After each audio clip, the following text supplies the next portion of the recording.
board is not intended to be a two-way dialogue. I'll look here in the meeting room first, if anybody wishes to speak, and then I'll go to the Zoom. So yes.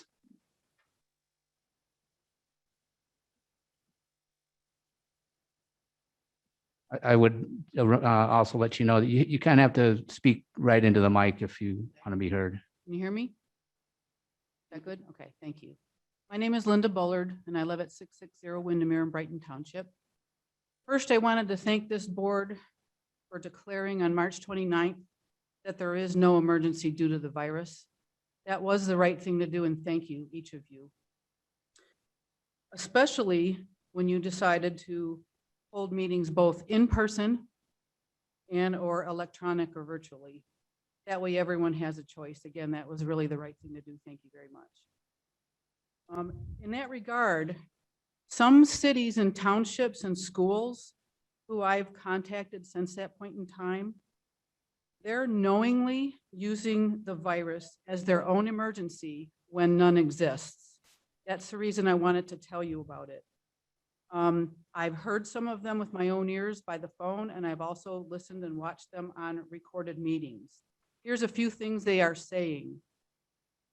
They know there is no emergency in their area. They are calling a declaration of emergency a tool and a loophole. Those two words, tool and loophole, those are not mine. Those are theirs. Their only real emergency in some cases is funding, or either space or technology. They feel their board members are more important than the public. I had one person tell me that. I've also listened to others saying that the meetings are theirs, like we're not allowed in or we have no input. All of their admissions and statements, they say it's an emergency for the virus. I've read them, I've looked at the resolutions, but they're knowingly declaring a false emergency, and they're willfully depriving people of their rights. In some cases, they're still not allowing in-person meetings. And I'm going to repeat that because this is important. They have admitted they're declaring a false emergency. The county emergency manager has also stated that several or many of these local entities are doing the same thing. So the couple I mentioned, those are only the ones I personally know of. The county emergency manager has said she knows of others. That's fraud. Declaring a false emergency is fraud. What I'd like to ask is that the board please help the Livingston County public know the truth. Please help them better understand what these local areas are really doing by using a false local emergency. Please help the public know they are being lied to. I just want this issue fixed. I mean, I have names of people that I've spoken to, and I have recordings that have names. I've had emails, but I really don't want to speak their names. I just want it fixed. And your declaration on March 29th was the truth. And if there's something you can do to ensure the public is made aware of the truth, please help. Thank you. Thank you, Ms. Bullard. Anybody else in the room wishing to address the board? Well, look on Zoom. If you are on Zoom, if you wish to address the board, please use the Zoom raise your hand function, and you'll be recognized. If you can't find that function, if you just wave on the screen, we'll recognize you that way.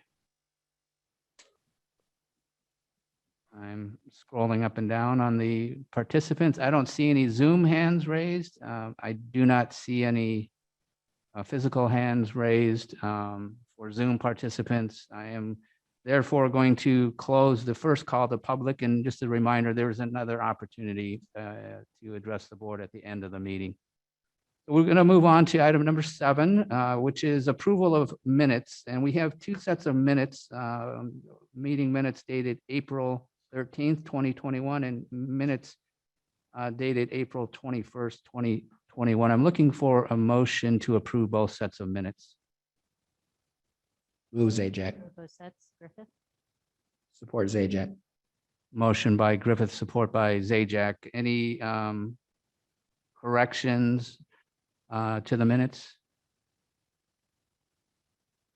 Hearing none, roll call, please. Commissioner Griffith, Yes. Commissioner Gross, Yes. Commissioner Plank, Yes. Commissioner Lawrence, Yes. Commissioner Reader, Yes. Commissioner Nakagiri, Yes. Commissioner Helserman, Yes. Commissioner Drick, Yes. and Commissioner Zajac. Yes. Motion carries. Item number 8 on the agenda, there are tabled items from previous meetings. We have no tabled items, so we will move to item 9 on the agenda, and that's approval of the agenda.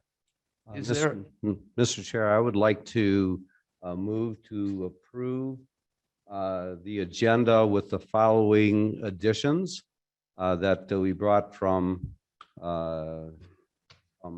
personnel meeting previously held. I'd like to add, I think you have them in front of you, resolutions number 2021 462, dealing with the jury board selection. And I would also like to move that we do those separately. I would also move that we add 2021-4064, resolution approving the county planning commission from the Board of Commissioners, and that we add resolution 2021-063, approving the Solid Waste Management Committee commissioners. So a motion to approve an amended agenda has been offered by Commissioner Helserman. A question, I just want to make sure, all commissioners, did you receive the hard copy of the 3 resolutions? Anybody not receive it? Okay.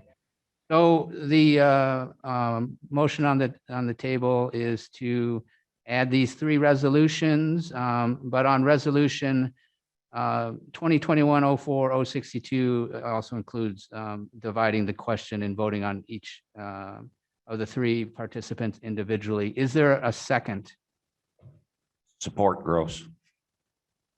A motion by Commissioner Helserman and support by Commissioner Gross. Any discussion? Hearing none. Motion and support. Roll call, please. Yes, just for clarification, can we consider the resolutions in numerical order and add them to resolutions for consideration following 2021-04061? Yes, yes. Commissioner Helserman, Yes. Commissioner Drick, Yes. Commissioner Zajac, Yes. Commissioner Griffith, Yes. Commissioner Gross, Yes. Commissioner Plank, Yes. Commissioner Lawrence, Yes. Commissioner Reader, Yes. and Commissioner Nakagiri. Yes, Motion carries. thank you. Next on the agenda is item number 10. Tonight, we have a report from Amy McMillan, the Director of the Huron-Clinton Metro Parks. Welcome.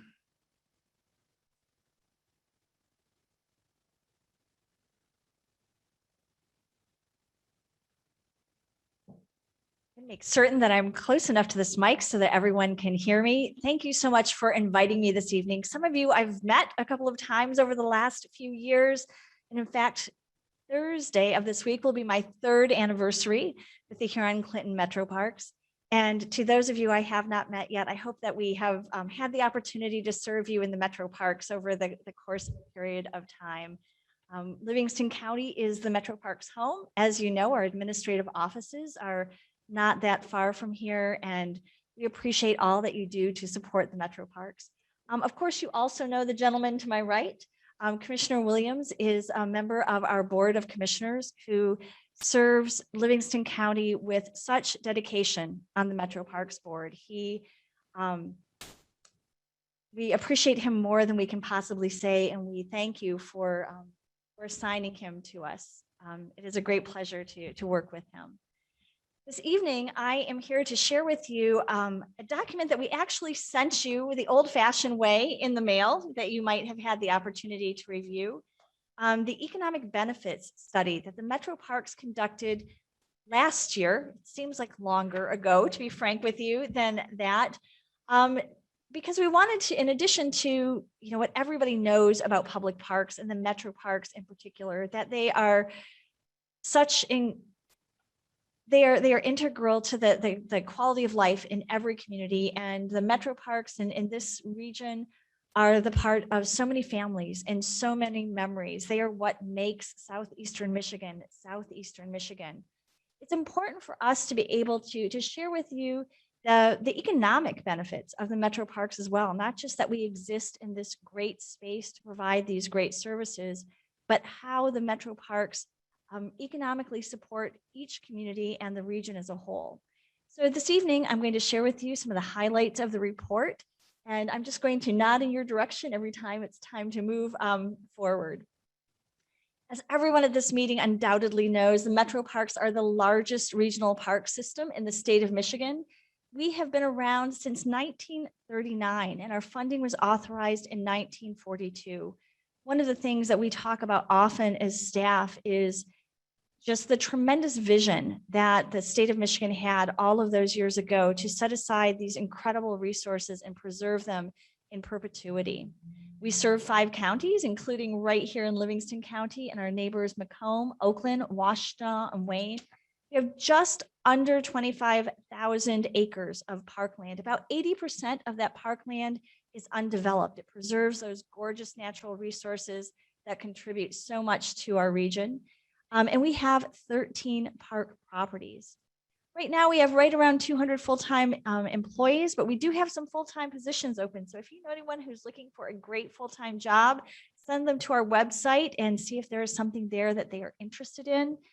At the peak of our season, we have around 900 seasonal employees. And I will tell you, like almost every other park system I know in the entire state of Michigan, we are looking for great seasonal employees. We have more positions than we have people to fill them right now. And so if you know someone who is looking for a great first job, a great way to just earn some additional income over the summer, someone who's retired and not ready to stay at home yet, the Metro Parks are a great place to spend your summer working.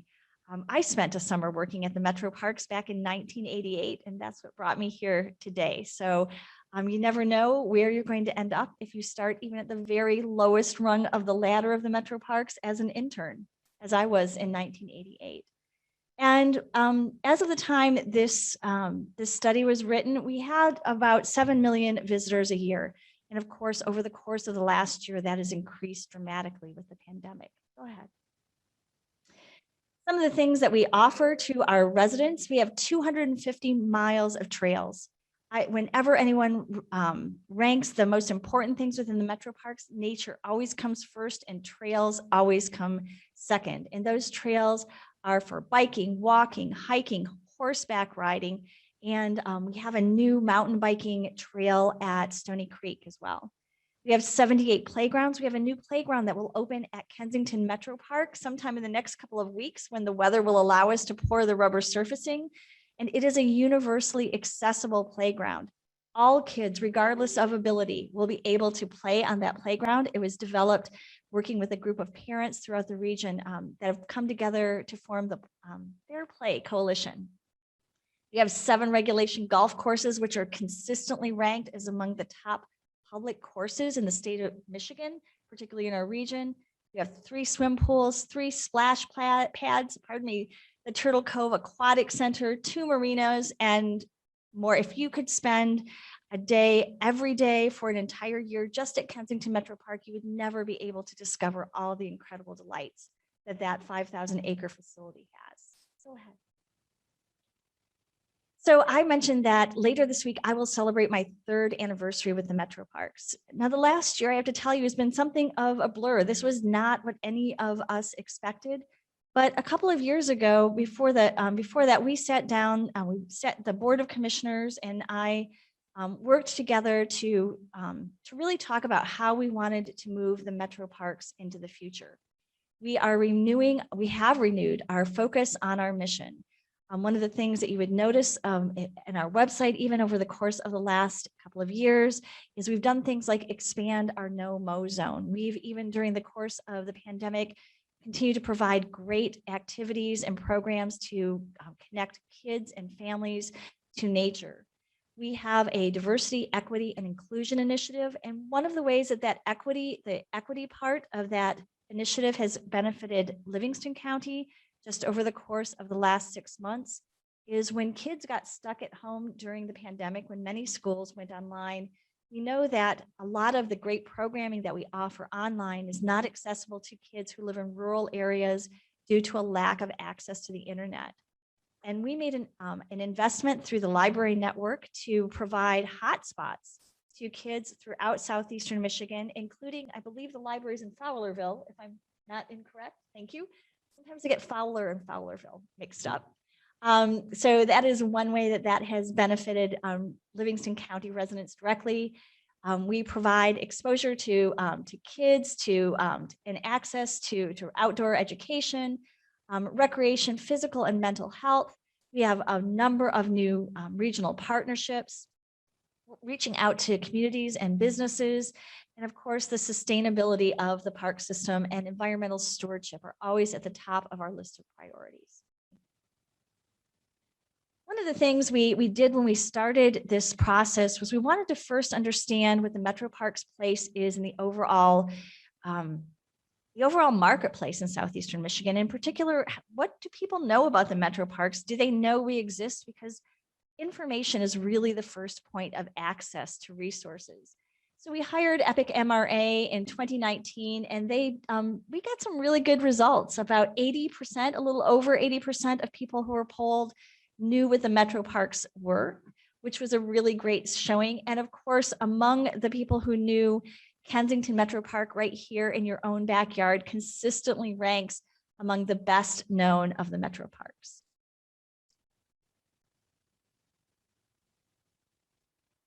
So then the next thing that we started is a big project was this study that we hired the Trust for Public Land to conduct for the Metro Parks. The Trust for Public Land, you may know, is really considered to be the gold standard of this work across the United States.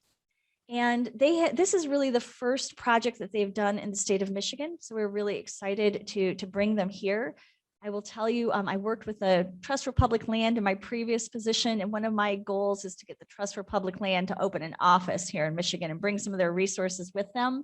We felt this was a good start, and this is the first project of its sort that they have done for a regional park system that covers 5 counties, as the Metro Parks do. Go ahead. So it will come as no surprise to most of you that the Metro Parks is a key economic driver for southeastern Michigan. We have people who come to the Metro Parks every year spend about $90 million in direct spending here throughout the region. The Metro Parks, of course, generate substantial recreational value. We improve the health of the region, and also by improving the health of the region, we help lower healthcare costs, which are, of course, at the top of all of our minds.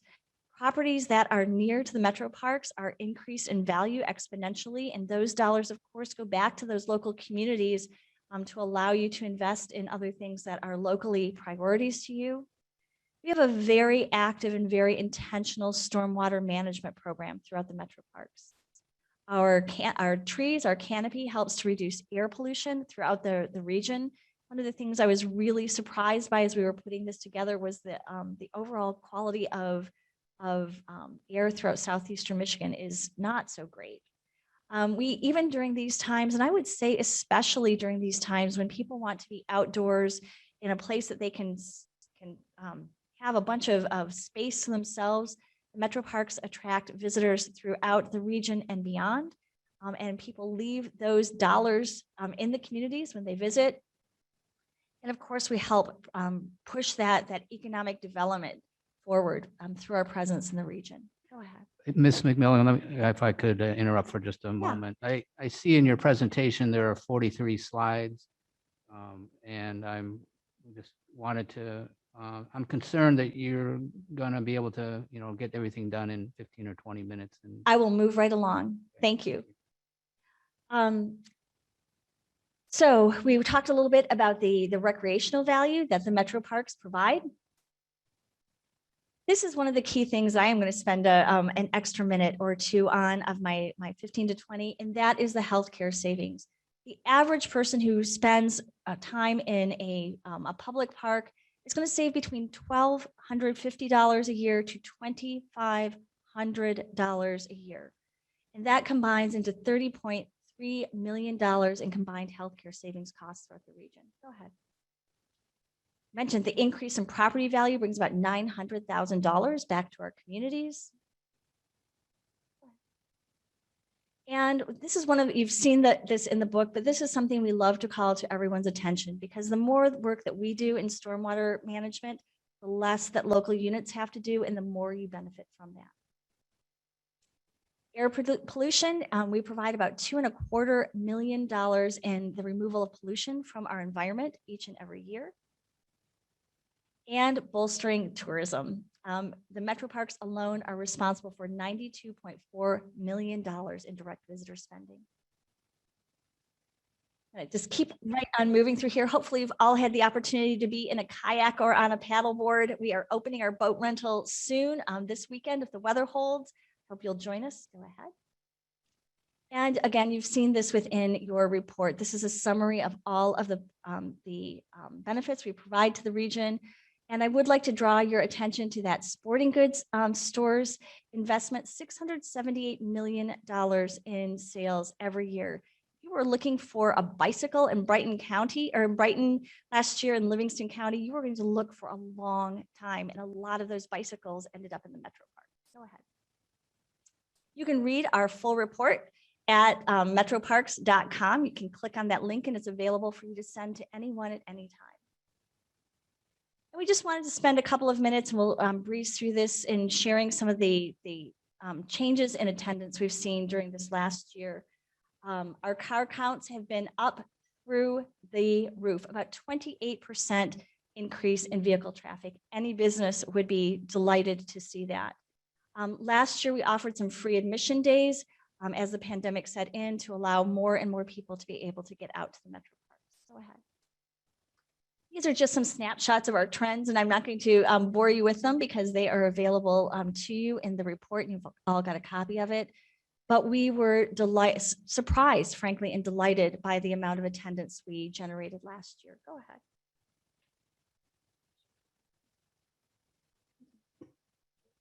And I don't know if we have any golfers in the room, but golf really saved our financial position. There's probably a more colorful way to say that, but golf is already at an increase again this year. So if you're looking for a tee time, get on the website early and reserve it so you don't miss the time and the date that you're looking for. Go ahead. Disc golf trends were also up. I don't know if you have any 20-something-year-olds, but disc golf is everybody's game. And attendance was huge over the summer last year and is already looking great. We've hosted a number of tournaments at our parks so far this year. Pools and beaches, pools were throughout the region were closed. We were able to get ours open. We were very proud of that, and we expect to do the same this year. The other thing I want to draw to your attention, and the rest of the presentation really is just a review of the parks, are the grant funding. I know as local units, everyone is looking to be able to bring in more dollars to support more programs to leverage more local resources. Since 2018, we have been awarded 25 grants in the metro parks, totaling nearly $6 million. So each of those millage dollars that is coming in to support the metro parks, those tolling dollars, we are looking at under every rock, at every source that we can to continue to leverage those dollars to make the metro parks better places to be and to be really great stewards of the funds that come to us. Go ahead. And really just in conclusion, we want to thank you for your time. We appreciate everything that you do to support the metro parks throughout the community. We hope that you get a lot of time to be in the outdoors this summer and visit us in person. If you have ever any questions about the work that we do at the Metro Parks, we are happy to answer them and provide you with any information that is of interest to you or your constituents. Go ahead. Stay connected to us on social media. I hope that you're following us on all of our various outlets. And please, my number is available to you on the screen. It's available through the website. You can call me at any time. I'm always happy to answer questions. Go ahead. And then we're just going to, I'm going to allow you to scroll through those through the end of the presentation to just get a look at the parks if you've not seen them in a while. And if you have any questions or concerns that I can answer for you this evening, I'd be happy to do so. Thank you, Ms. McMillan. Thank you. Questions from commissioners?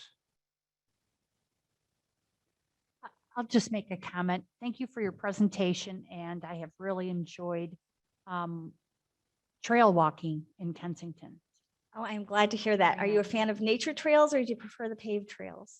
Nature, Excellent. both, but it's just very nice to get outside. So thank you very much. You are welcome.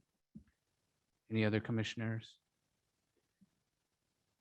I have a couple items. I don't, there isn't time to get into a lengthy discussion, but I wanted to bring some items to your attention, Ms. McMillan, or they caught my attention. I'm sure you're aware of these. I am concerned, with the, having looked at the finances of the reports on the website, some things concern me. That, and I'll just rattle them off. So total revenue over a 5-year period, 2016 to 2021 has gone up 9.9, almost 10%. But total expenses have gone up 18%, almost double. That trend can't continue forever. I also observed that in 2021, that the Metro Parks is dipping into reserves by almost $2.5 million. If I'm off on these numbers, you certainly can correct me. I'm not going to correct you in detail, but I would like to point out that our fund balance has actually grown substantially over the course of the last 3 years. And so when you see that expenses have grown, that includes capital expenses in reinvesting in the Metro Parks. And we utilize our unassigned fund balance as also as a savings account to fund some of those capital expenses. So just wanted to give you the full picture of that. I understand your perspective, but that's how those dollars are being reinvested back in the parks. Thank you. I would, I can add to that if you like, Mr. Chair. I don't want to get into a lengthy, I mean, I'd be happy to It's chat. not, but it's a bullet point in that because as the director mentioned, she came to us as director 3 years ago. Prior to that, when we were dealing with the economic downturn, just like within the county, our revenues fell by 20%. So we had put off a lot of capital spending. So some of what she's worked with as the economy rebounded is the increased spending you mentioned has to do with capital projects and maintenance that were put off during the downturn. And as we worked with that 20% reduction in tax revenue. Okay, thank you. 2 other items that I wanted to comment on, the administrative office, in terms of expenses over that period of time, 2016 to 2021. Administrative office expenses up 50%, park operation expenses up 12. I am curious about the difference there. On the, so that's something that we could have a conversation about. Last thing I wanted to touch upon is the expenditure, the new expenditure, a newer expenditure on diversity, equity, and inclusion program. It's grown from $0 in 2019 to $481,000. And, that's a program that, different people are going to have different opinions on that. I am concerned on that program because in large part, I view that as dividing our nation by race. When we have a program that calls, points out white privilege and suggests that whites are racist in this society, systemically racist, I have a big problem with that. and to spend taxpayer dollars that should be going towards recreation on a political point of view is disturbing to me, and I would love to have more conversation about that in the future. It's troubling to me. It truly is. That's all I had. Any other commissioners with questions or comments? Thank you very much.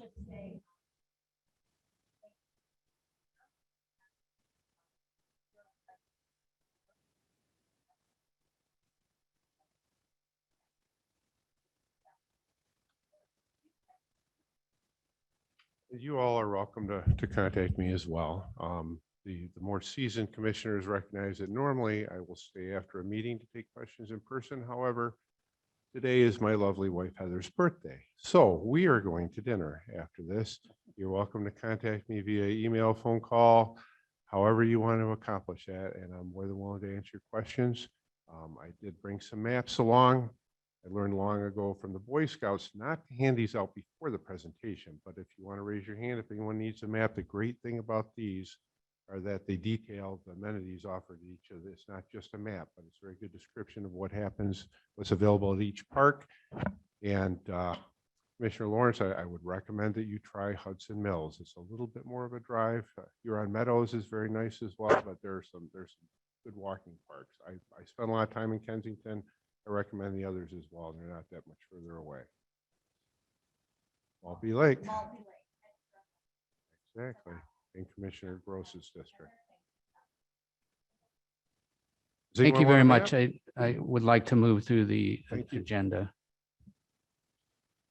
Item, next up on the agenda is item number 11. It's approval of consent agenda items. We have resolutions 2021-04-055 through 2021-04-059. Is there a motion to approve the consent agenda items? Move the consent agenda, Lawrence. Support, Plank. We have a motion and support. Any discussion? Roll call, please. Commissioner Lawrence. Yes. Commissioner Reader, Yes. Commissioner Nakagiri, Yes. Commissioner Helserman, Yes. Commissioner Drick, Yes. Commissioner Zajac, Yes. Commissioner Griffith, Yes. Commissioner Gross, Yes. and Commissioner Plank. Yes. Motion carries. Item number 12 on the agenda, we have actually 5 resolutions for consideration. We'll start with 2021-04-060. It's a resolution authorizing a first quarter budget amendment to the fiscal year 2021 budget. Is there a motion? So moved, Griffith. Support, Lawrence. Motion by Griffith, support by Lawrence. Any discussion, questions? Hearing none, a roll call, please. Commissioner Griffith, Yes. Commissioner Gross, Yes. Commissioner Plank, Yes. Commissioner Lawrence, Yes. Commissioner Reader, Yes. Commissioner Nakagiri, Yes. Commissioner Helserman, Yes. Commissioner Drick, Yes. and Commissioner Zajac. Yes. Motion carries. Resolution 2021-04-061 is a resolution to adopt a telecommuting arrangement policy. Is there a motion? So move, Helserman. Support, Reader. Motion by Helserman, support by Reader. I see Administrator Byrd. You're gonna give a little. Yeah, Chairman, I know that not everybody is able to participate in the Personnel Committee. If you'd like me to give a summary of this. Yes, please. Thank you. Commissioners, thank you for the chance to speak briefly on this tonight. This has been a discussion point at the last 2 Personnel Committees with this policy draft showing up last week after we had looked at this for a month or so.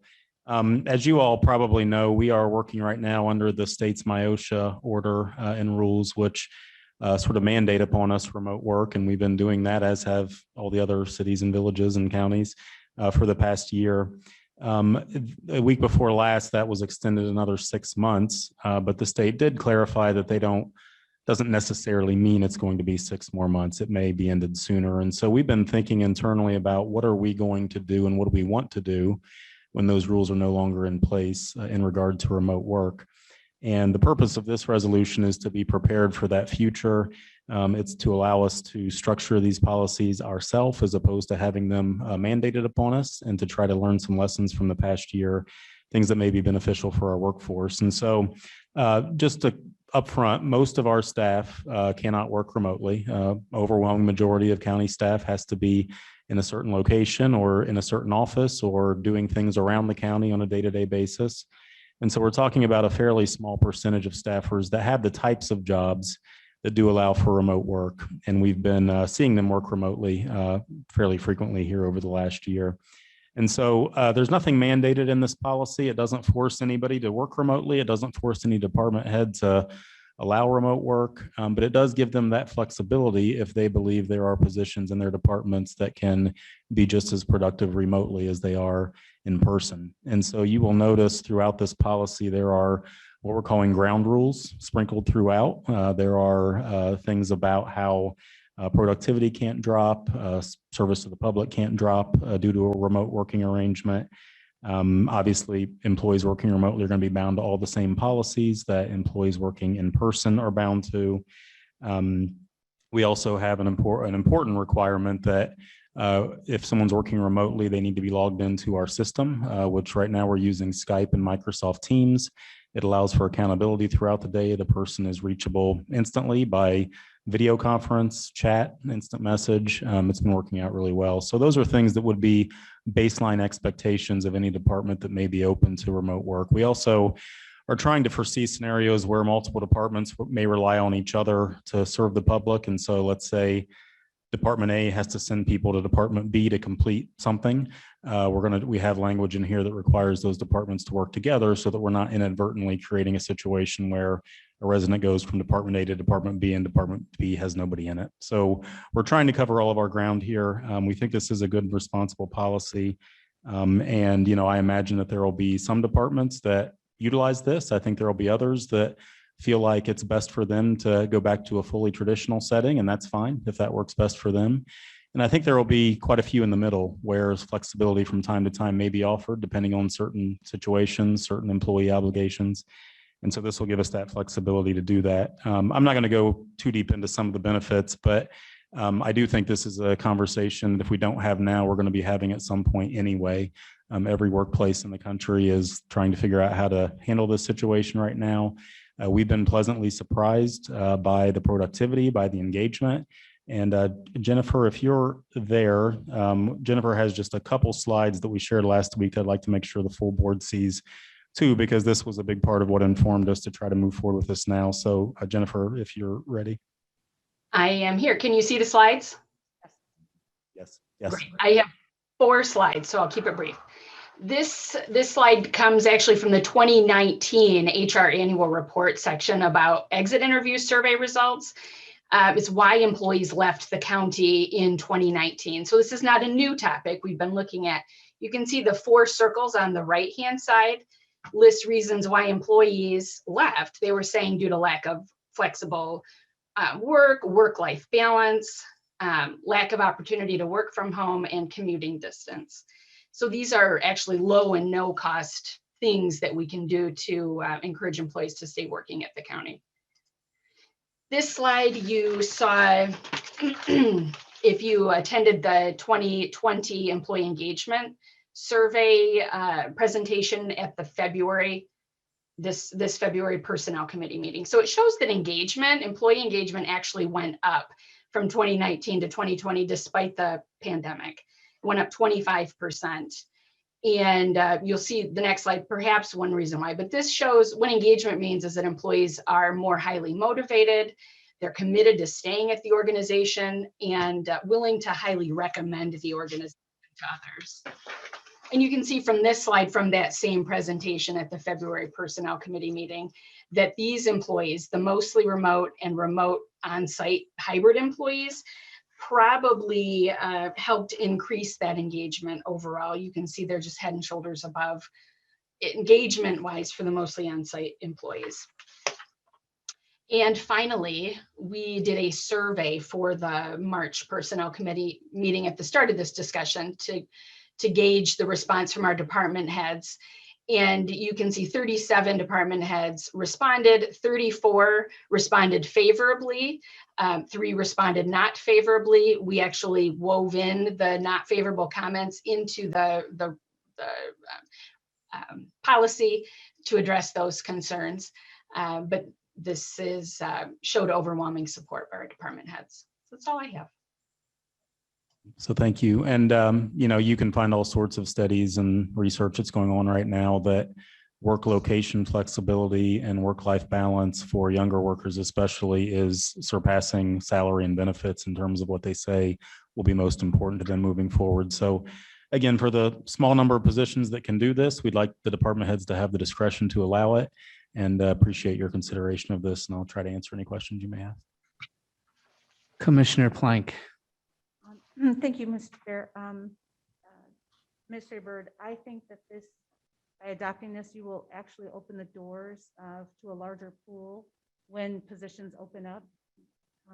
So I'm in favor of this. The only downside to doing this that I have seen in the workplace that I'm at is that I have seen where managers or directors at a higher level will take advantage of this working remotely, but bring their team in that could work remotely. So I want to make sure that there's a balance there. I thought it was odd. It didn't happen a lot, but it did happen a couple times, and I was made aware of it at the company I work at.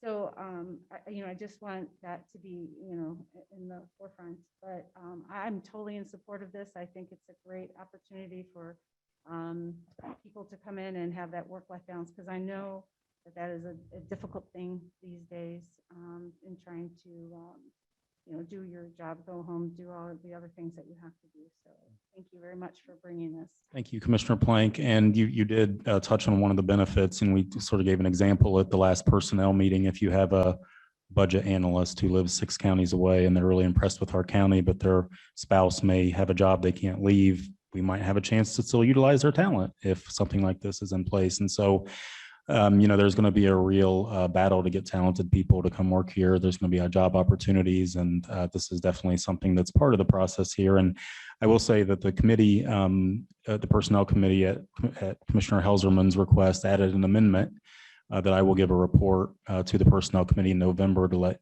everyone know how this has started.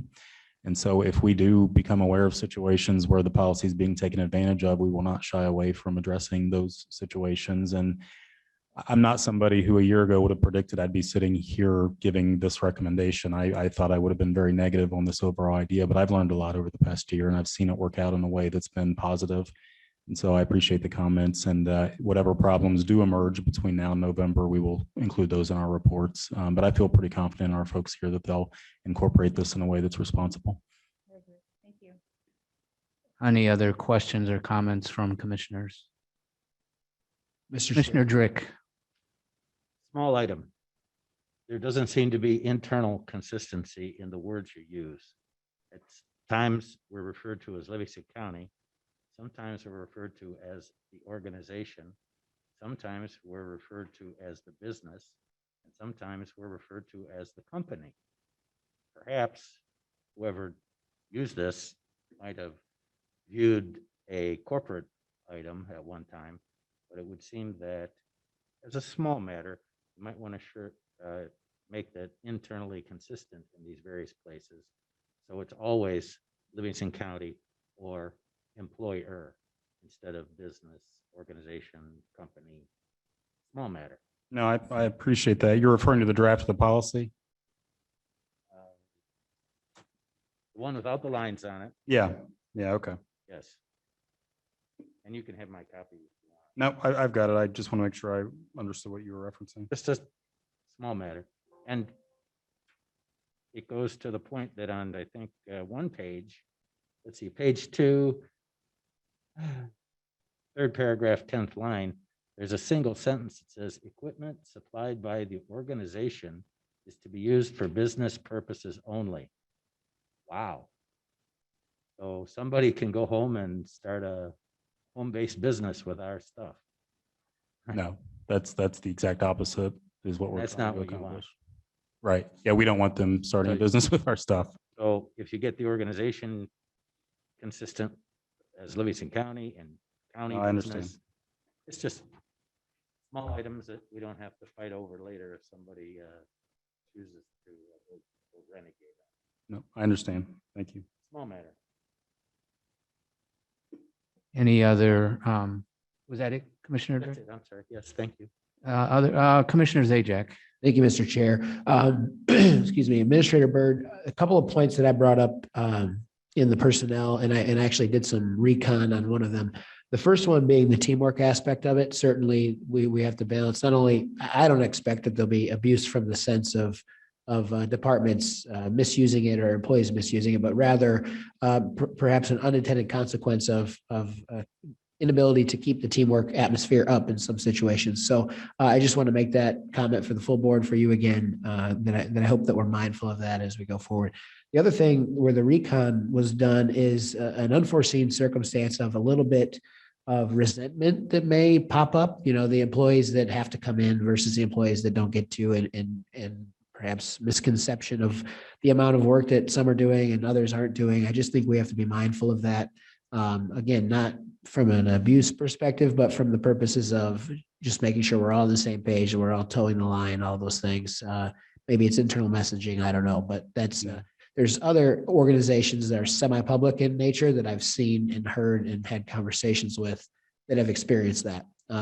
Unintentional consequence, of course, but I think real that nonetheless. you just hit what for me is the biggest challenge that we may deal with. And so the question that I was trying to grapple with was, you know, some positions can and some can't. We either move forward and allow them to, or we don't, for harmony, you know, for the others. And so that's going to be a difficult thing to navigate. Honestly, I haven't heard a lot of that yet here, but we're talking about a policy for the future, not so much a policy in this crazy thing we've been dealing with for the past year. So it's something we will be mindful of. And I can assure you that we will be very open to this being a fluid situation. We're not, if something's not working out, we won't just look the other way. If it creates serious problem with resentment or a serious problem with productivity, we would look to address it in a way, or to amend the policy in a way that would address whatever problems emerge. And I'm sure there will be some. I can't foresee, you know, what all may happen, but trying to use the last year as a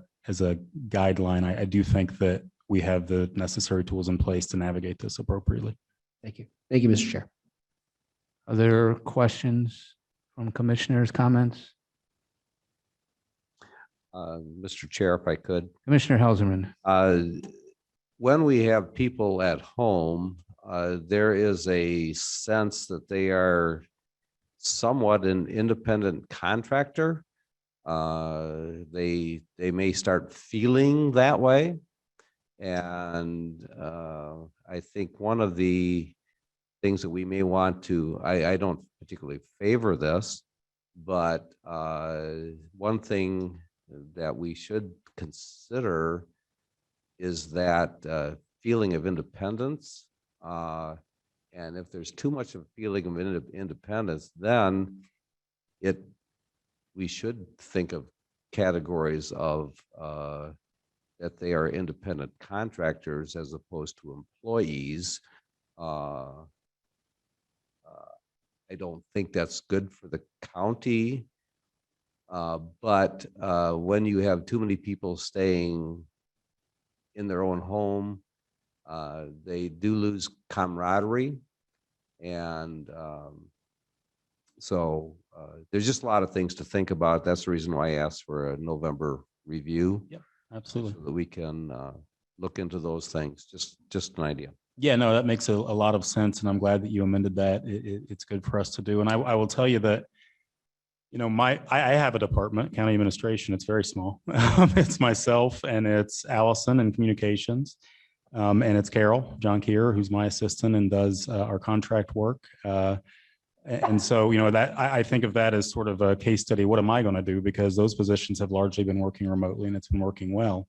We're going to meet as a staff. We're going to talk about this. We're going to come to a consensus, but we are going to have face-to-face interaction. It's not going to be a complete remote environment for us. We would be one of those departments I mentioned in my introduction that would be sort of in the middle where we allow remote work, but we also are going to have interaction And that's going to be at my direction on how we structure that. And I expect other department heads to do the same. So, it's a new world, but I think that each department will navigate it. And again, we'll give a full report in November on how this is going if this does win approval. Thank you. Thank you, Mr. Chair. Any other commissioners? Commissioner Plank. Just one more thing, and I want to address what Commissioner Helserman said and what Commissioner Zajac said. My experience has been Zoom is a very good tool. We've seen that, right? And so when you talk about losing camaraderie and not feeling part of a team, you do have Zoom and you do have that. I also want to say that, just for your knowledge, that I had these same concerns as a director in a very large department, about 14 people. And two things come to mind. One, I did do team building events through Zoom to bring people together as a group, because it's a little bit harder to do, obviously, when you're remote. But I wanted to make sure that that there was nothing lost in that team building, or in having that team, right?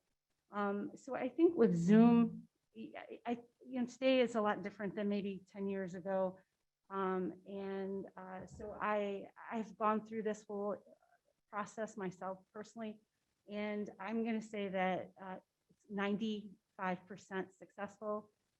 You can tell very quickly, as someone who is a director or managing people, who your productive people are and who aren't your productive people. You can stay in touch with them. If you call them on Zoom right away and they're not responding, you know who those people are. And that at that point, you bring them in, have conversations with them and say, this is sort of I don't want to say a privilege, but to work from home.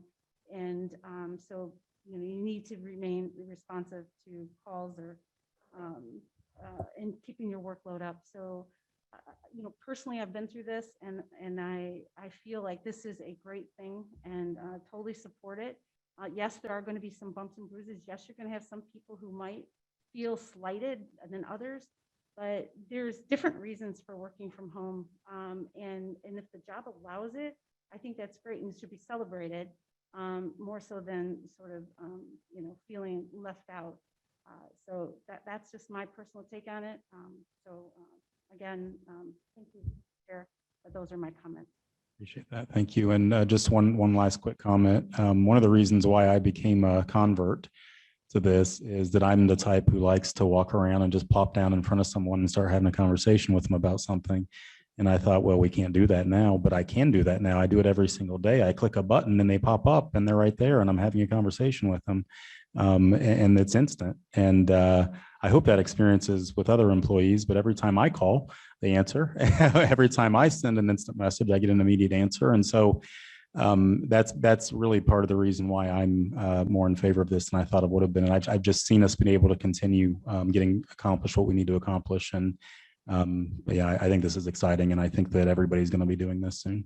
I did see Already. Teams pop up on my, so I'm assuming that Teams is going to be the Yeah, we have Skype and Teams right now. We're going to be focusing more on Teams in the future. We put some language in there that I think says any future utilized program, because I don't know what that might evolve to, but we're always going to have something that allows for immediate video conferencing as well as phone conferencing. We also, IT is going to be implementing a new phone system soon that the board approved a while back, and that's going to allow us to make external calls from our work phone, from our computer, which is really great. So there's just a lot of movement towards this, and so far it's been a really smooth road. right. And with Teams, you can make calls right from Teams, right from your computer, push a button and it tells you if they're presenting, it tells you if they're, how long they've been away from their desk. It tells you the status is amazing, and you can see where people are here, more here than you can if you were in an office and you're sitting there. Don't get out, and you're not one of those managers that get out and literally touch or come face to face. You don't know what that person's doing a lot of times. So, and I also manage people in different states, different locations. So it is very challenging to do, but I think technology is taking us into a place where it makes us more successful. I agree, and yeah, it's exciting. I wasn't familiar with the technology before I got here, but what's available has been really great. So Yeah, so I appreciate it. I was, wanted to share a comment that for all commissioners, to reminder to speak directly into the mic, because it's, the people on Zoom have a hard time hearing if you're not speaking right into the mic. Any other comments or questions from commissioners on this resolution? Hearing none, roll call, please. Commissioner Helserman, Yes. Commissioner Drick, Yes. Commissioner Zajac, Yes. Commissioner Griffith, Yes. Commissioner Gross, Yes. Commissioner Plank, Yes. Commissioner Lawrence, Yes. Commissioner Reader, Yes. and Commissioner Nakagiri. Yes. Motion carries.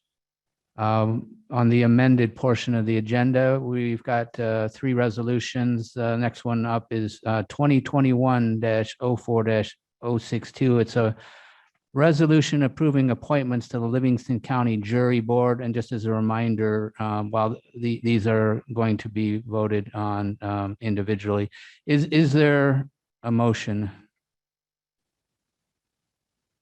I move that we appoint, that we accept I guess, because we're accepting the appointment from the chief judge of William Green to be on the jury board. Is there support for William Green? Second, Drick. So a motion by Commissioner Helserman, support from Commissioner Drick. Any discussion on candidate nominee William Green? Mr. Chair, I'll just say that in personnel before that, this whole round of appointments was brought forward from personnel. So perhaps there is someone from that department that wants to address the board as a whole. Yes.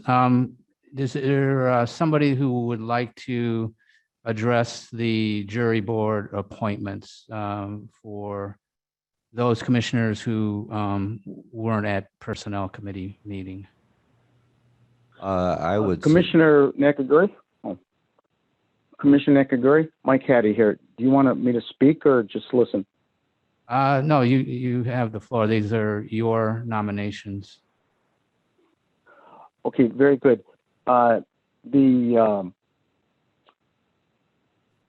duty that the circuit court has is to recommend the 3 members, or if there's any vacancies, the vacant member of the jury commission to the board. And we had 1 incumbent, which I renominated, but we recommended to the board, and then we had 2 vacancies.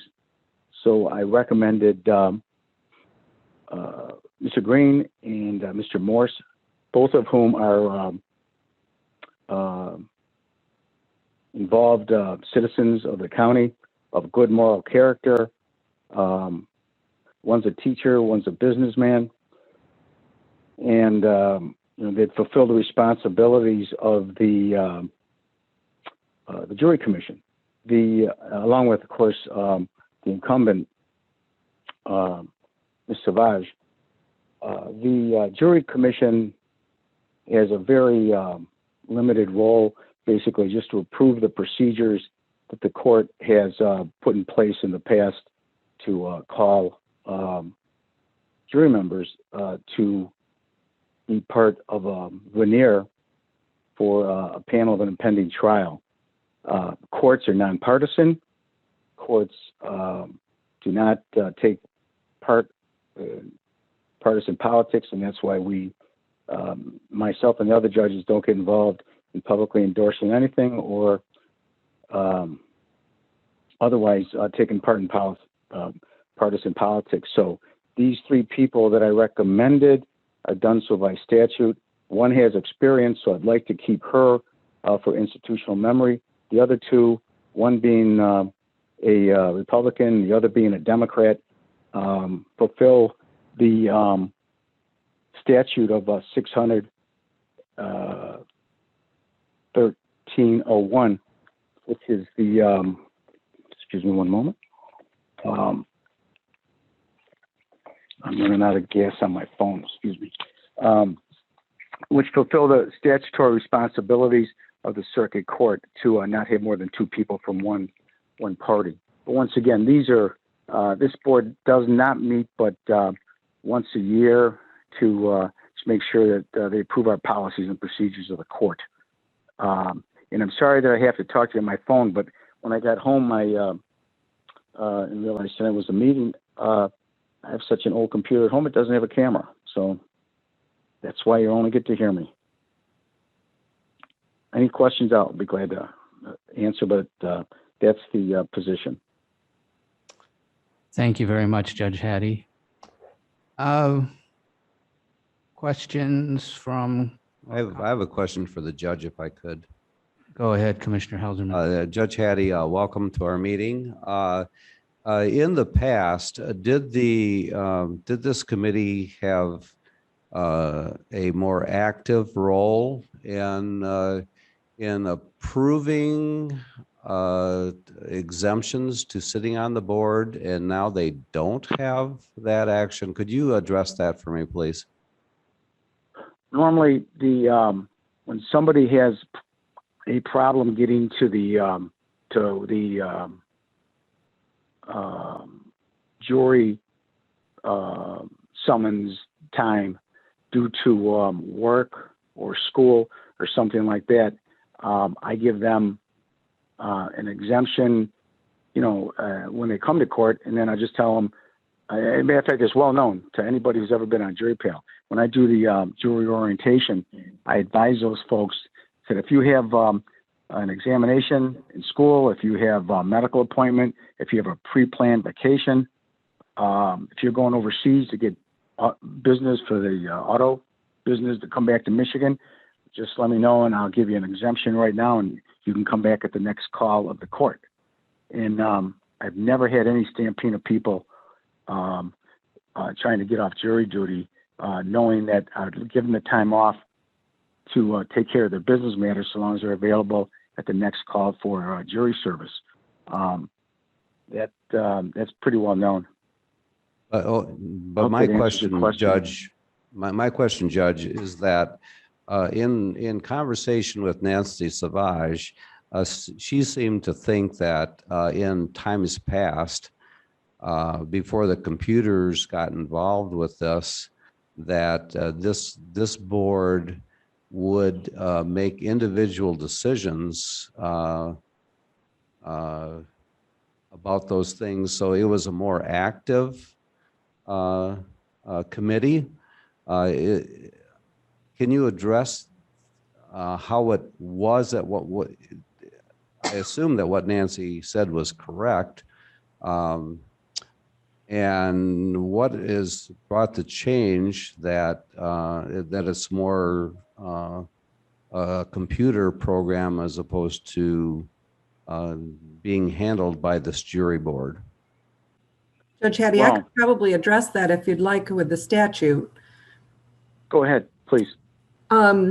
So MCL 600.1304 discusses that the jury board shall select from a list that combines the driver's license list and the personal identification card holder list, the names of persons as provided in the chapter to serve as jurors. So Ms. Savage is correct, Commissioner Helserman, that prior to the age of technology, the jury board was a much more active role in selecting the jury. However, subsequent statute 600.1304A allows for the use of electronic and mechanical devices in carrying out the duties under the chapter. Now, it does say the jury board may use the historic method of preparing separate slips of paper for the second jury list. But we have this technological element that we are able to use. In 2017, the courts migrated to a jury management system called Courthouse Technologies. And that is a fully functional two-step jury process, it's a one-step jury process of selecting the jurors. So again, the functions that remain for the jury board to do in the age of technology is to approve the method for qualifying and selecting jurors for service. And that's what the court does through the use of technology. So Mrs. Savage is correct. It has changed dramatically from years past, when the jury board would go through every driver's license, every summons, review them, say, okay, this person, doesn't meet the age requirements. This person, is not eligible for jury service. So it has changed. So this board basically meets once a year, twice a year? Once a year in May to approve the method for qualifying and selecting jurors. Okay, so it's a 2-hour commitment? Is that? Half an hour at most. Okay, thank you very much. Thank you, Judge and Roberta and Mr. Chair. Any other commissioners? Commissioner Lawrence. Roberta, I'd like to follow up on that comment you just made. In the past, this jury commission or jury board would look at a list with driver's license, names, et cetera. Are you saying that now they no longer select juror summons that way? Do they still have in front of them the names and addresses and driver's license? Do they still have all of that information in front of them? We could provide it, but no. Basically, we do, our jury employees do a presentation every year. They provide information like the number of summonses that were sent out, the number of jurors that were told to report, the number of jurors that actually reported, how many failed to appear, or how many were called off at the last minute because the trial might have settled, how many were sent down to a courtroom, how many were impaneled on a jury, how many served on a jury to completion and reached a verdict. So we'll provide the jury board with a whole bunch of statistics, but that's automated. That driver's license, list of names, all of that is automated in the system now.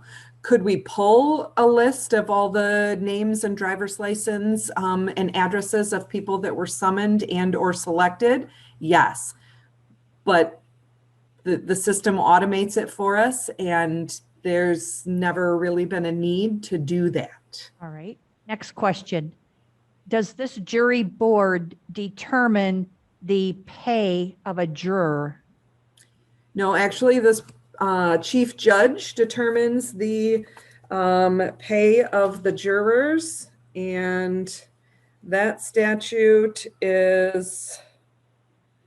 You don't have to look it up. I just It's by the telling me chief that. judge, and we pay $25 per juror is what it's set at right now. All right. I'm sorry, per juror board member. So $25 for each jury board member each year. Okay.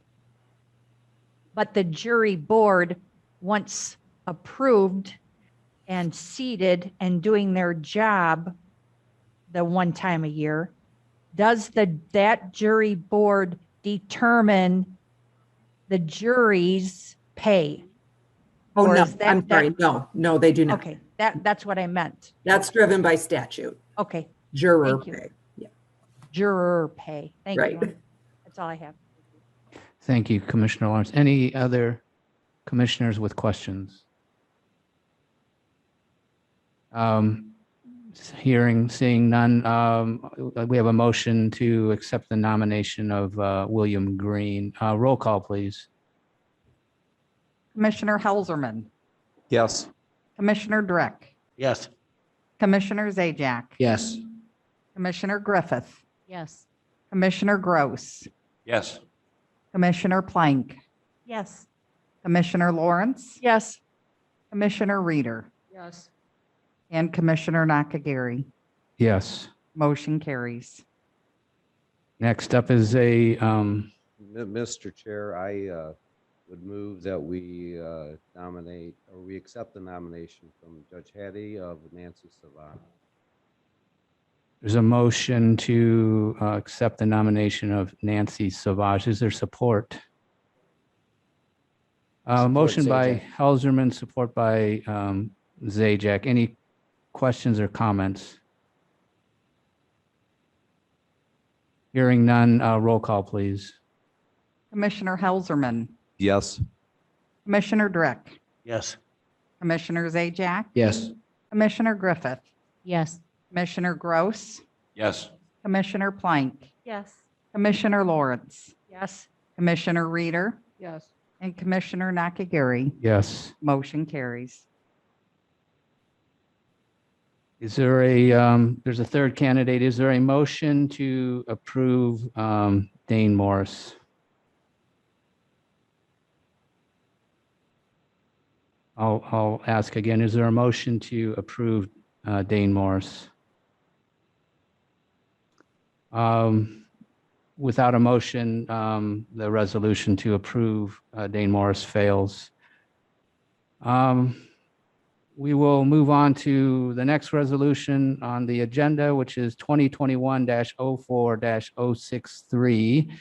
It's a resolution approving appointments to the Livingston County Solid Waste Management Committee. Is there a motion? The resolution, Griffith. Support Lawrence. Motion by Griffith, support by Lawrence. Is there any, who's going to speak to this? Is Mr. Spalding here to answer questions if there are any? We dealt with that during our personnel committee, and Mr. Spalding was there for that. And I think that there were a number of commissioners, but I'll just review that. Don Tilson is a long-standing member of this. Commissioner Griffith knows him well. I had a conversation with him on the phone. He's been very active in our community, and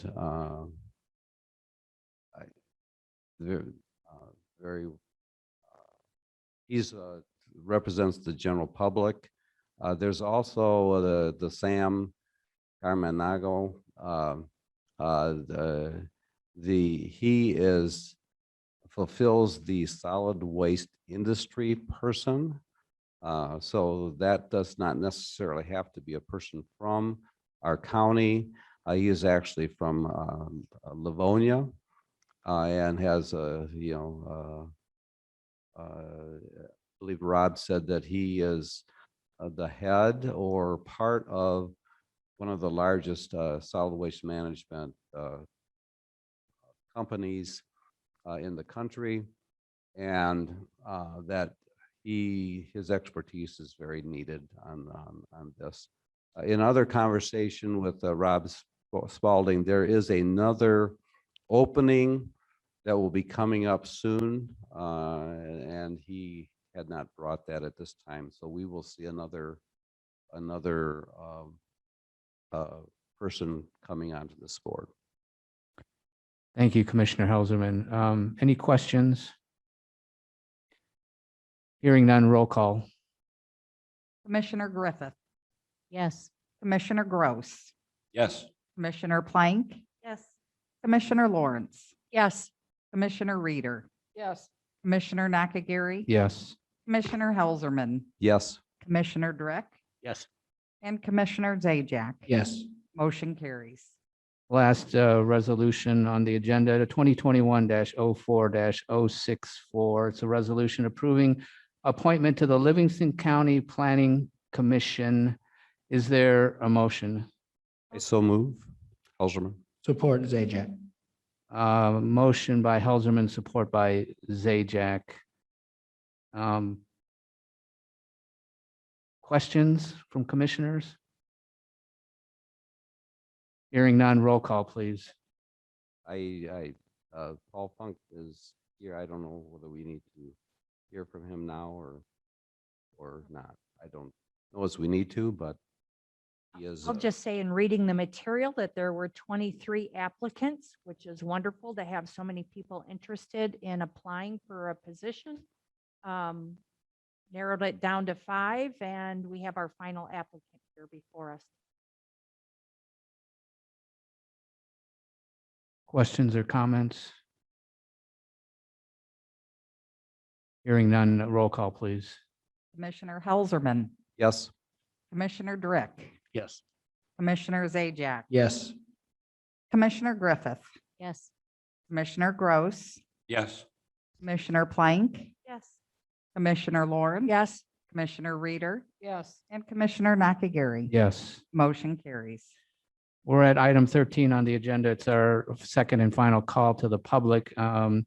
Anybody wishing to address the Board of Commissioners will be provided with 3 minutes. All we ask is that you provide your name and address. And then just as a reminder that this is your opportunity to present information you feel is important for the board to know. It isn't set up to be a two-way conversation. So I'll start with the meeting room. Is there anybody that wishes to address the Board of Commissioners?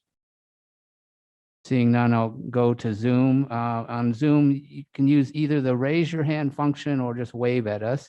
I see Ms. Cowan, Lori Cowan has her hand raised up. Hi, thank you. I just wanted to respond to something that was said at the first call to the public by Linda, I believe. I'm on the Unadilla Township Board, and of the boards that I know of that are declaring a state of emergency, it is for the purpose of continuing Zoom meetings.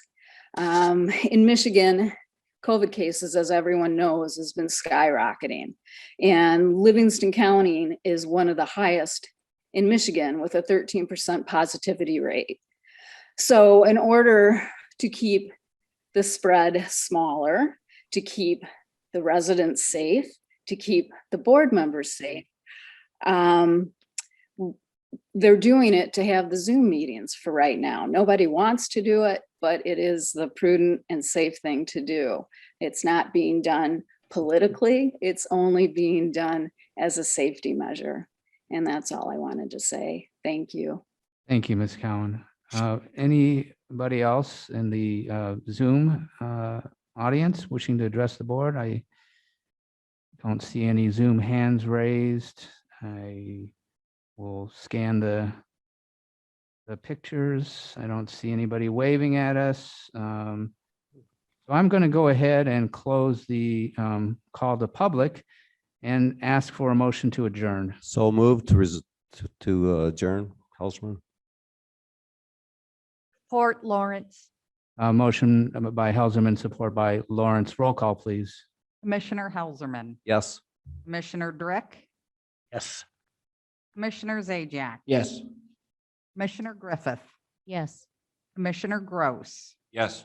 Commissioner Plank, Yes. Commissioner Lawrence. Yes. Commissioner Reader Yes. and Commissioner Nakagiri. Yes. Motion carries. Thank you for joining us. Have a great evening.